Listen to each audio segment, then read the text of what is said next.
morning and welcome to Workforce Observer, the podcast where we go behind the headlines to uncover the real forces reshaping work, talent, technology, and the business of staffing. What if the future of work isn't just being shaped by HR and technology leaders, but also by procurement? Today, I am joined by Jon Kesman, Head of Enterprise Procurement at Blue Cross Blue Shield of Michigan. Jon has spent his career helping organizations rethink procurement as a strategic function, one that drives innovation, enables better decisions, and creates value for far beyond cost savings. We'll talk about procurement's evolving role, the impact of AI, and why the decisions companies make about buying talent and services are increasingly shaping the future of work. Jon, it's great to have you on Workforce Observer. Thanks, Subhadra. It's good to see you again. Now, I know you spent a long time working with workforce and staffing related procurement before moving into a broader enterprise procurement leadership role, right?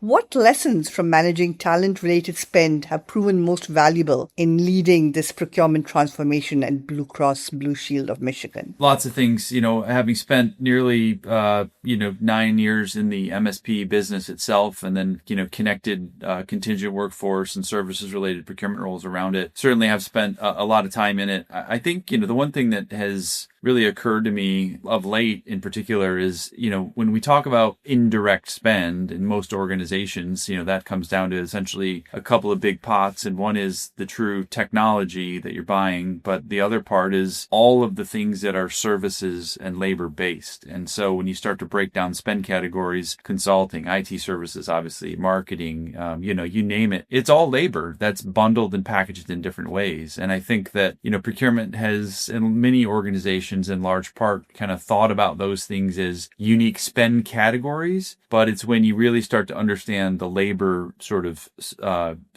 underpinning of all of those things. And it's all made up of people, certainly doing different things and with different expertise and et cetera. But, it's really kind of looking at it through that lens, finding ways to partner with your HR colleagues and thinking about it in construct of certainly workforce strategy in concert with spend management. And I think that's where you start to see some of the barriers broken down when you're thinking about it more than just as a unique spend category and maybe the expertise you bring to that. That labor component is critical. Thank you. Many people still think of procurement as a cost control function, and you've always argued, I know right from the day I met you, which is almost like 2 decades ago, for a much broader value proposition. So how is the role of procurement changing and what should business leaders understand about its strategic value today? Yeah, it's funny. Yeah, 2 decades. Gosh, it even goes back before then as you kind of think about the role that procurement can and should play in an organization. And I think that, the organizations that are doing it well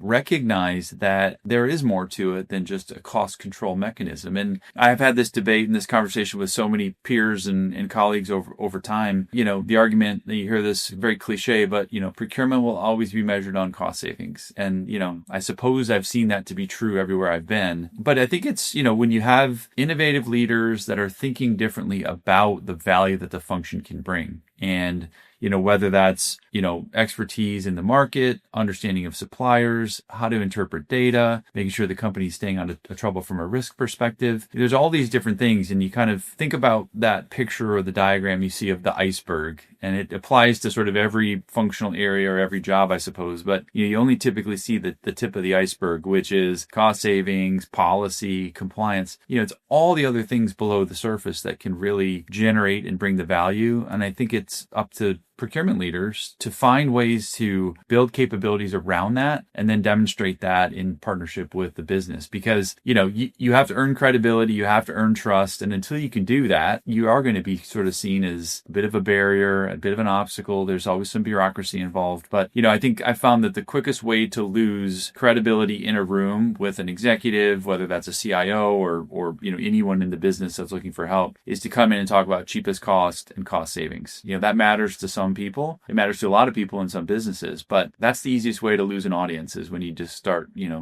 from that and try to go with other directions. So I think the trick is, find what the biggest opportunities might be for what the business needs. Certainly savings might be one of those things, but there has to be other mechanisms to bring value forward. Otherwise, I think you're going to be stuck in a constant spin of chasing savings and not really getting above that line. Thank you. Got to talk about AI, right? It's like I'm surprised it took this long. So where are you seeing AI having the greatest impact on procurement decisions, and what lessons might HR and workforce leaders take from those developments? Because you're combining procurement expertise with AI-driven technology and data, right? Yeah. I mean, it's everywhere, isn't it? We see that and joking aside, it's not 5 minutes goes by in a day where somebody's bringing up AI. And I think, I'm working for a company now that really embraces it, which is great. Finding smart ways to use it. And that's the trick, I think, is you can be overwhelmed by all of the potential that's out there. And, what we're trying to do more and more now is, working with some of our technology partners that have that AI capability, are continuing to build it and layer it into what they do. Finding the ways that, you can really be smart about where to leverage it effectively and not just try to throw it at everything. I think there's sort of an inclination to, I see this all the time. We have a meeting and AI is going to do your notes. And then the next thing you know, 3 people are sending AI generated notes from the meeting. And so all of a sudden you've actually created more work now because now you're expecting to read the notes to the meeting that you just sat in. And, I think it's a matter of finding where the real value is. And, to give you an example of where I've seen it work and some things that I've been a part of, particularly as it relates to workforce and labor and those kinds of things, using it to interrogate statements of work and understanding the construct of the work that exists in the deals that you have with suppliers. I think when you can start to apply it in ways that can bring speed, efficiency, and accuracy to something like that, you start to then get a broader view of what is the work, how is it being done? And we're even doing some things now that look at where do we have scopes in contracts where we know it's work that AI could actually be doing. So we're leveraging the AI to find it, identify whether that's work that's feasible for an agent maybe to be doing, and then starting to think differently about how we can structure those types of deals moving forward. So, every organization is going to be different in their maturity and where they are on that journey. But, I think the trick is really finding the real value versus just the activity and trying to differentiate those two things and focus on where it matters. Thank you. As companies, organizations rely more on contingent workers, outsourced services, and specialized talent providers, how should companies be thinking differently about workforce-related spending? What, separates organizations that treat talent as a strategic investment from those that view it simply as a procurement category? Yeah, that's a tough one because I think, there was sort of that proliferation of, outsourcing, right? There was even almost 2 decades ago, if not longer, it was what can we outsource and find cheaper ways to deliver that. And I think what we're seeing back to the AI point is as a lot of that work holds the potential to be automated and the things that might have been sent to a lower cost, center or an offshore type arrangement could become the targets for automation. It opens up the potential and the capability to level up what we're looking to outsource and offshore. So, I know there's lots of organizations out there that are at the next stage of maturity in terms of what they offer from, skilled resources that can do more than just, push paper, so to speak. And it gives us the potential to look at, the workforces that we're building in our teams and say, okay, now you've got this level of automation that can occur because of the tools and the AI that's available. And now you've got maybe a low to mid-level set of activities and things that need to get done that we can now look at other ways to get that, offshored or potentially in a lower cost sort of a solution, which frees up that capacity of the things that in my world, I've always found procurement people want to be doing more cool things and they want to be focused on, not the tactical, paper pushing. So I think it creates a great opportunity to look at that modeling and think about how do we best leverage automation and technology? How do we then, sort of elevate what we're able to outsource and then reskill or reposition our folks to do the real valuable strategic work that we've always aspired to do. And it's always been sort of, oh, here's all the stuff I want to go do, but I've got all of this tactical, all of these tactical things that are sort of keeping me down. So I think it definitely presents an opportunity to focus and look at it a different way if we can finally free up people to do the work that really is going to be the most valuable. And back to your earlier question about not just about cost savings, but let's actually start doing those things that are value generating, finding ways to measure them and then ultimately deliver them. Fair. Okay. We've always talked about this, right? Partnership between procurement and business leaders. So today, what does an effective partnership look like? And where do organizations still struggle to align procurement, HR, and I guess other operational leaders around common goals? Yeah. I mean, I think we've often, for a long time, been talking about procurement getting that seat at the table. What is it going to take? Yeah. And the fact that we're still talking about it sort of lends itself to the proof that it is still a struggle and organizations really still don't get it. And, I've been fortunate to work, in and around a lot of different companies in a lot of different spaces of different sizes. And, I think the ones that don't get it right are the ones that often lead with the stick or, the policy first, and the ones that are seeking to control the process.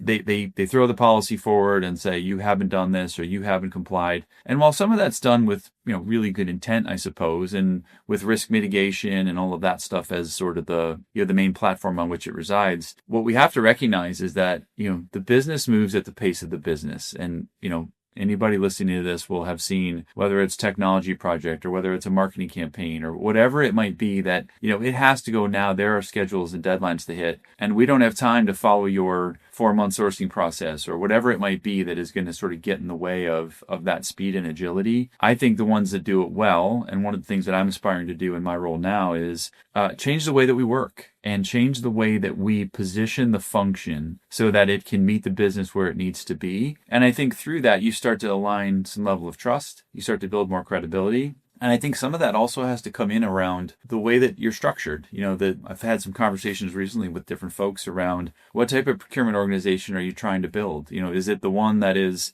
the category based, focused on strategic sourcing that worked really, really well 20 years ago, but with, again, the proliferation of technology and the data that's available to us now, are there better ways that you can set up the function to put that value forward, find ways to better partner with the business? You're having conversations around things like, why isn't procurement established in the same way that HR and finance is, and even technology, where there's, business partner relationships. Everyone's got an HR business partner. Everybody's got a finance business partner. Well, why don't you have a procurement business partner that really understands your business, that you come to first, that you collaborate well with, that you strategize with, and that becomes the conduit back and forth between the functions. So those that I think do it well think in that way and are able to structure themselves that way. And I think those that struggle are the ones that are still trying to say, hey, you didn't follow the process, and therefore, you're going on the list. And so a lot of the organizational constraints and things are certainly a factor in that. But I think there's definitely ways to get a bit more creative. Yeah, I like that. That's true. I haven't thought about it that way, but we do. I mean, like HR business partner is kind of an established thing almost, right? Yeah. You expect it, Yeah. but we don't see that with the procurement. Interesting. So looking ahead, 3 years, maybe 5, what workforce, technology, or organizational trends do you think will have the biggest impact? I know it's a lot. You could just focus on, any trend that you think is important will have the biggest impact on how companies buy services, and create value. Yeah. Well, I mean, we go back to AI, don't we? We kind of have to. I think there is, there's certainly that element of it. I think, the trend is towards finding ways to build and leverage agents that can be really effective. I actually was talking to somebody a couple of weeks ago about that concept of having HR is the wrong term, but you have someone that's responsible for all of the AI agents, just like you have someone that's responsible for the people that are doing something, right? And that's a really interesting concept, because if that stuff starts to go too unchecked inside of an organization, you're wasting a lot of time and money on things that, should be better, consolidated and coordinated. So that might not be a workforce strategy but it's a strategy of getting work done for sure. And I think there's something in that could be valuable. So like human, so like a human to manage the AI agents is what you're saying. I mean, like, that's, it's not my idea. I heard it mentioned elsewhere, but it certainly makes sense to me, right? Because you kind of, the more that we're leaning on AI to do things, and if we don't put the right diligence and focus around effectively managing it within our organizations, it has the ability to sort of spin out of control. Yeah. That's super interesting. I I guess you worked with so many different organizations, right, throughout your career. What's one misconception leaders still have about procurement? And following up, one thing that the best organizations are doing differently, so there isn't that misconception. Well, I mean, a little bit of that goes back to what we talked about, a little while Yep. ago. I think the biggest, misconception about procurement is that all we can do is drive costs and hammer suppliers, right? I mean, that leads to all the after the fact stuff that comes through to, here's a deal. I've already, everybody that's in procurement will know this. I've already talked to the supplier. I've decided the scope. We know what we're doing. We've already talked about a price. Here, what can you go negotiate for me? And it's sort of this massive misalignment of those expectations of what value can truly be provided. And I think the other thing is that what a lot of leaders need to recognize is that, I use the term shadow procurement, but, procurement activity exists all over most organizations. It might be called something different, right? But if you've got a group that's responsible for procurement, quote unquote, but you've got other elements of the organization that are relationship managers or vendor risk management or contract administration, you have all these different things that exist out there. When you really get down to talk to leaders about what their people are doing in the context of supplier relationships, you find that a lot of the work is done around sourcing and negotiation, ultimately vendor relationship management, holding those people accountable. And I think when you start to really uncover those things, not in a threatening way, but in a way that is just sort of, we're always talking about efficiency and creating more capacity in our teams and all that. And if you can start to identify, hey, you're doing 50% of what your people are doing is procurement work that we should be doing more in a centrally led way. And with some of the automation and tools that we have, I think you can build some really good conversations about giving some of that capacity back to the organization and, putting the procurement work where it really belongs. So I think, that's one of the things where there's this perception that all procurement does is this stuff. But if you spin the mirror around and say, well, hey, you're doing it too, maybe we should talk a little bit more about how this can work more efficiently. That's where you can find some really good traction. Any organizations that you've seen that they do it really well already? Certainly, yeah. I mean, you can go read the case studies. I hope to be on that list of ones that get recognized. I mean, there's organizations out there that are put forward as the best procurement function, the best transformation, the best partnerships. I mean, those things are out there to be found. Without naming names, there's certainly a lot of organizations that I've seen that are committed to that idea of put the procurement work where it belongs and allow the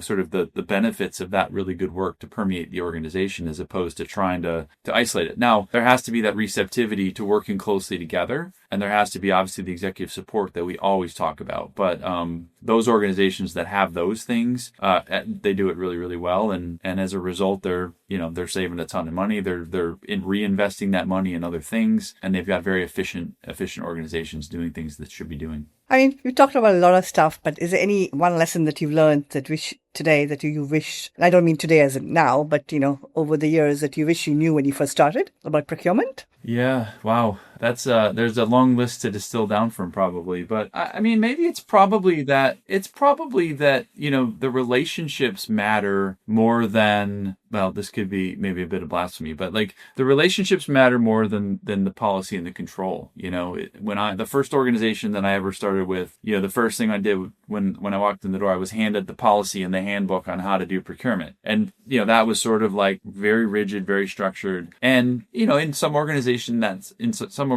that works fine. But I think, if someone had told me in the early days, what really matters is getting in front of the people that you're going to be working with and doing business with and building that rapport and trust and understanding of each other, that could break down a lot of barriers. And I think that could be really, really helpful. Thank you. Not what you would expect from a procurement person, but thank you. One shift in the world of work that you think people are not, especially leaders, are not paying attention to. It's funny that you bring this up. I was actually just in a meeting this morning where we were talking about this indirectly, and there's probably two things. Can I give two examples? Of course. I think they're both. Of course. Okay, good. They're both relevant, I think. I think that the one is, in this era of AI and these expectations of all this efficiency that we're going to be gaining, we have seen our teams shrunken and stretched and given more work to do because the work, it hasn't really gone away yet. And I think what we're finding is that people had a full plate. The plate has gotten even fuller. We're expecting more of them. And what ends up happening is that the great ideas and the things that you say, oh yeah, we should look into that, they get put on the side because of the fires that you're fighting on a daily basis. space. And I think that, we have to be much